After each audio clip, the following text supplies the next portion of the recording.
Un encuentro histórico en Estambul que podría cambiar el curso de la guerra. Las negociaciones entre Ucrania y Rusia prometían ser decisivas, pero ¿qué se acordó realmente?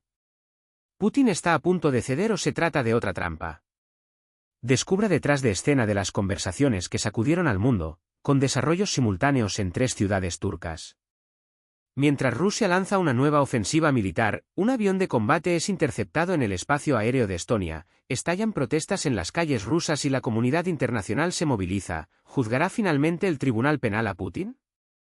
La respuesta está en los detalles de este enfrentamiento diplomático que expuso las verdaderas intenciones de Moscú. Lo que se suponía que sería un paso hacia la paz en Estambul se convirtió en un sonoro fiasco. ¿Pero alguien realmente esperaba un resultado diferente? El presidente ucraniano ya se encuentra en Turquía, en Ankara, junto a un único jefe de Estado, Recep Tayyip Erdoğan. Ni Trump ni Putin aparecieron. Su ausencia habla más que cualquier discurso. Vladimir Zelensky no ocultó su decepción con la delegación rusa, claramente improvisada, por lo que observo, el nivel de los representantes de Moscú parece más un acto que una negociación seria. Necesitamos entender cuáles son sus verdaderas responsabilidades y si tienen autonomía para tomar decisiones. La respuesta del Kremlin no se hizo esperar. Con su característica ironía, la portavoz María Zakharova respondió a las críticas: ¿quién llama farsante a quién? ¿Payaso? Alguien sin formación ni mérito alguno, que se atreve a cuestionar a figuras con títulos académicos y contribuciones al país. Mientras Zelensky se reúne con Erdoğan, equipos de ambos países se preparan para discusiones paralelas, pero con enfoques radicalmente opuestos. Según fuentes del Wall Street Journal, el único punto en la agenda sería un alto el fuego temporal de 30 días. Nada que realmente resuelva el conflicto. Zelensky, sin embargo, garantiza que su equipo está preparado para ir más allá. Nuestra delegación es de alto nivel, con representantes del Ministerio de Asuntos Exteriores, de las Fuerzas Armadas, de los servicios de inteligencia y mis propios asesores. Estamos aquí para buscar una paz justa y duradera, no solo un acuerdo de fachada. El Kremlin ya ha dejado claro, desde el tardío anuncio de la composición de su delegación, que no tenía intención de ceder. Putin, una vez más, jugó sucio, en lugar de presentarse personalmente, envió un equipo de segunda línea, encabezado por Vladimir Medinsky, la misma persona que, en 2022, dirigió negociaciones que no llevaron a ninguna parte. A su lado, figuras como Fomin, conocido por su buena voluntad al abandonar Kiev, y otros nombres sin peso político. Una afrenta no solo a Ucrania, sino también a Trump, quien incluso señaló su voluntad de mediar en el diálogo.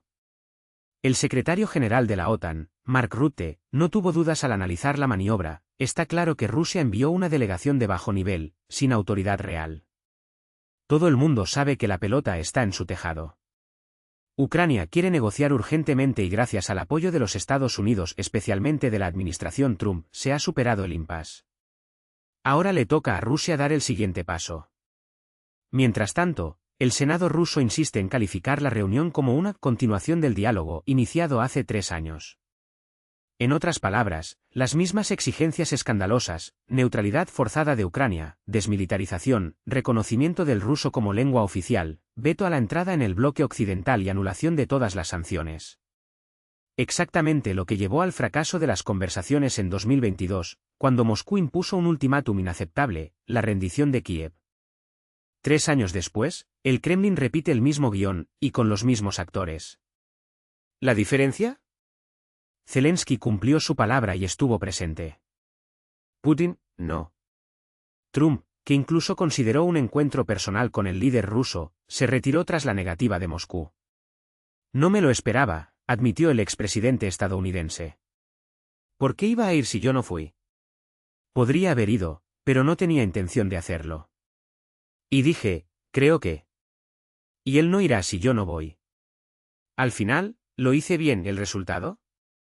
Una mesa de negociaciones vacía de líderes, donde Ucrania tuvo que enfrentarse sola al juego de escenario del Kremlin. Para el analista político Anton Kuchukidze, la diplomacia ucraniana salió victoriosa de esta ronda. Kiev, junto con sus aliados en la UE y los Estados Unidos, expuso a quienes realmente no respetan el derecho internacional. Desde un punto de vista estratégico, Ucrania obtiene 1-0, mostró al mundo que Rusia no busca la paz, solo impone sus condiciones. Ahora, las sanciones se intensificarán, el precio del petróleo caerá y el flujo de armas hacia Ucrania, especialmente con la nueva administración estadounidense, se acelerará. El analista ruso Vladimir Pastukov añade, las posibilidades de un acuerdo pacífico se desplomaron después de que Moscú dejó claro, una vez más, que no renunciaría a sus absurdas exigencias. Mientras el mundo observa este teatro diplomático, una cosa es segura, la guerra no se decidirá en la mesa de negociaciones, sino en el campo de batalla y en función de la capacidad de Ucrania para resistir, con el apoyo de Occidente, la arrogancia de un régimen que ni siquiera tiene el coraje de sentarse a la mesa. La lista de negociación de Putin no es solo una farsa diplomática, es una declaración de guerra disfrazada de teatro. Cuando el Kremlin anuncia su delegación, no envía negociadores, sino mensajeros de una frase ya escrita: Rusia no retrocederá, no cederá, no dialogará. Es una confirmación de que Moscú prefiere la destrucción a la diplomacia, la violencia a la virtud de la paz. Y, como siempre, la culpa recae en Zelensky, el hombre que se atreve a exigir que un dictador, hundido en sus propios delirios de grandeza, comparezca personalmente para responder por los crímenes que cometió. Una persona patética, dice Lebrov, ministro de Asuntos Exteriores de un régimen que se niega a sentarse a la mesa pero que no duda en bombardear hospitales.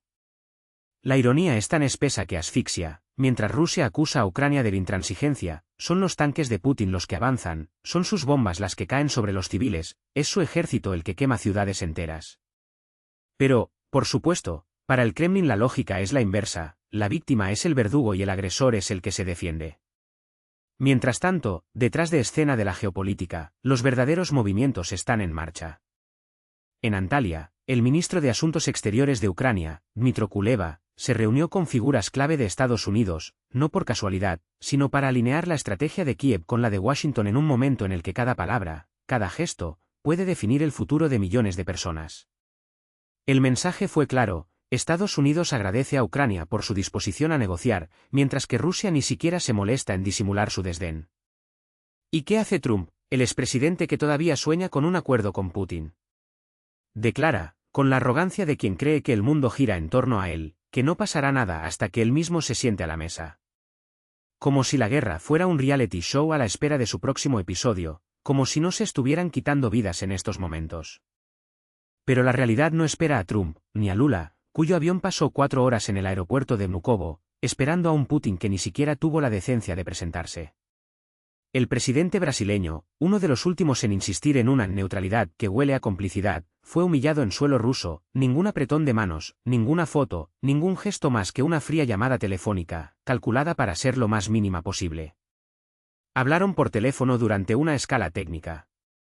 ¡Qué patético eufemismo para una afrenta diplomática! Lula, que ya había cedido al discurso del Kremlin culpando a ambas partes, recibió su recompensa, el desprecio de un tirano que ya no necesita aliados, solo víctimas. ¿Y ahora? Ahora, incluso los últimos partidarios de Putin en los BRICS están empezando a comprender, no hay mediación posible con un hombre que solo entiende el lenguaje de la fuerza. Mientras la diplomacia se desmorona, la guerra continúa. 3 muertos en Sami. Centavo. Y 10 drones sobrevolando Ucrania en una sola noche. 45 ataques en pocas horas. ¿Y qué hace el Kremlin? Celebrar. Anuncia conquistas de aldeas como si fueran trofeos, mientras los generales rusos, ebrios de su propia propaganda, se apresuran a declarar el inicio de la ofensiva de verano, como si Ucrania no hubiera estado resistiendo durante más de 2 años, como si el invierno no hubiera sido una carnicería para las tropas de Putin. No hay perspectivas de tregua, admite un funcionario en Kharkov. ¿Y por qué habría? Cuando tu plan es agotar al enemigo, cuando tu estrategia es alargar las negociaciones hasta que Occidente pierda la paciencia, cuando tu objetivo es forzar un acuerdo que no sea la paz sino la rendición. Y luego, como si el caos en Ucrania no fuera suficiente, Rusia da un paso más en su escalada de provocación, viola el espacio aéreo de Estonia. Un caza Sub-35, sin plan de vuelo, sin comunicación, sin ningún respeto por las normas internacionales, entra en territorio de la OTAN para proteger un petrolero vinculado a la flota fantasma del Kremlin. Los estonios intentan interceptar. Los polacos envían sus F-16. ¿Rusia? Silencio. Como siempre. Porque para Putin las fronteras son solo sugerencias, la soberanía de otros pueblos es un detalle irrelevante y la OTAN no es más que un obstáculo que hay que poner a prueba, provocar, hasta que alguien por cansancio, por miedo, por error de cálculo retrocede. Pero hay un detalle que el Kremlin parece haber olvidado: la historia es implacable. Y ahora, por primera vez, Europa está tomando medidas para garantizar que la justicia no sea solo una palabra vacía. El Consejo de Europa aprobó la creación de un tribunal especial para la agresión contra Ucrania, un mecanismo que no se limitará a juzgar a generales de bajo rango, sino que finalmente podría hacer que Putin, Shoigu, Lavrov y toda la dirección del régimen rindan cuentas por sus crímenes. Ya no es una amenaza abstracta. Es un proceso continuo. Y, a diferencia de la Corte Penal Internacional, este tribunal podrá juzgar el mayor crimen, la guerra misma. La declaración fue firmada en Lviv, una ciudad que ya es muy consciente del precio de la ocupación rusa. Estados Unidos observa desde un costado, pero no hay objeciones. Porque, en el fondo, incluso Washington lo sabe, algunos crímenes son tan monstruosos que no pueden quedar impunes. Y mientras la maquinaria de guerra de Putin continúa funcionando en Ucrania, en los países bálticos, en cualquier lugar donde pueda sembrar el caos, queda una pregunta: ¿cuánto tiempo la tolerará el mundo? ¿Hasta cuándo se confundirá paciencia estratégica con debilidad? ¿Durante cuánto tiempo se utilizarán los llamamientos al diálogo como excusa para la inacción? Rusia no solo está en guerra con Ucrania. Está en guerra con el orden internacional. Está en guerra con la idea de que las fronteras importan, que las vidas importan, que la verdad importa. Y en este momento, cada segundo de vacilación es un segundo más para que Putin perfeccione sus tácticas, pruebe sus armas y prepare el próximo golpe. La pregunta no es si se detendrá. Ese es quien hará que se detenga. Mientras Europa lucha entre la vacilación y la urgencia, se revela otra etapa de esta guerra silenciosa: el espionaje como arma de destrucción masiva. Ya no son solo tanques y misiles que cruzan fronteras, sino también drones que surcan los cielos y agentes encubiertos que socavan alianzas. El último escándalo es explosivo: según Magyar Irlap, el ejército húngaro abrió fuego contra un dron ucraniano que entró en su espacio aéreo. Budapest sospecha que el dispositivo fue utilizado por los servicios secretos de Kiev para misiones de reconocimiento. No es un incidente aislado, sino otro capítulo de una guerra en la sombra que ya lleva meses. ¿Recuerdan a los húngaros arrestados en Ucrania acusados de espionaje? ¿Y qué pasa con los ucranianos deportados de Hungría bajo las mismas acusaciones? Estas no son coincidencias. Son piezas de un tablero donde Kyiv y Budapest mueven peones invisibles, mientras el mundo finge no ver. Ahora, con los disparos contra un avión no tripulado, la farsa diplomática se desmorona. Esto ya no es una tontería. Desarrollo, es el detonante de un conflicto abierto entre dos supuestos aliados de la OTAN. Y mientras Europa discute sanciones a Rusia, la Hungría de Orbán juega con fuego, coqueteando con Moscú y saboteando la unidad occidental entre bastidores. Pero la violencia no se limita a las fronteras. Dentro de la propia Rusia, el caos se propaga como un virus. Una noche en Ardón, Osetia del Norte, un lavadero de coches se convierte en un escenario de guerra. Un hombre se baja de un vehículo, abre fuego con un rifle de asalto calibre 7,62 milímetros, el mismo que se usa en los campos de batalla, y deja personas muertas y heridas en cuestión de segundos. Las autoridades encuentran decenas de casos en el terreno, el coche de los tiradores abandonado y quemado en un campo. Sin arrestos. Ninguna explicación. Solo se activó el plan persecución, se bloquearon las carreteras y se puso patas arriba una república entera. ¿Qué fue eso? ¿Un ajuste de cuentas entre facciones?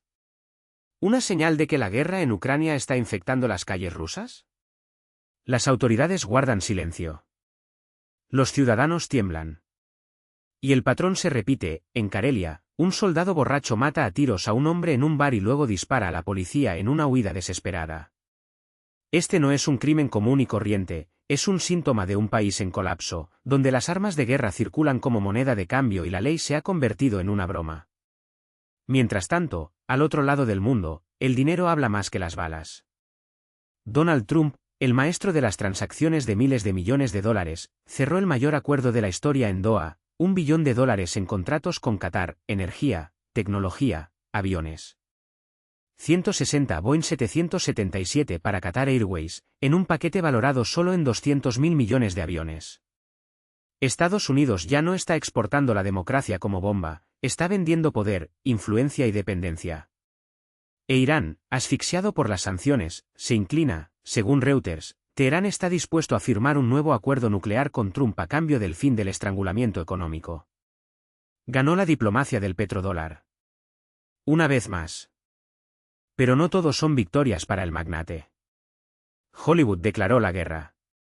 En el escenario del Festival de Cine de Cannes, ante las cámaras de todo el mundo, Robert De Niro asestó un claro golpe.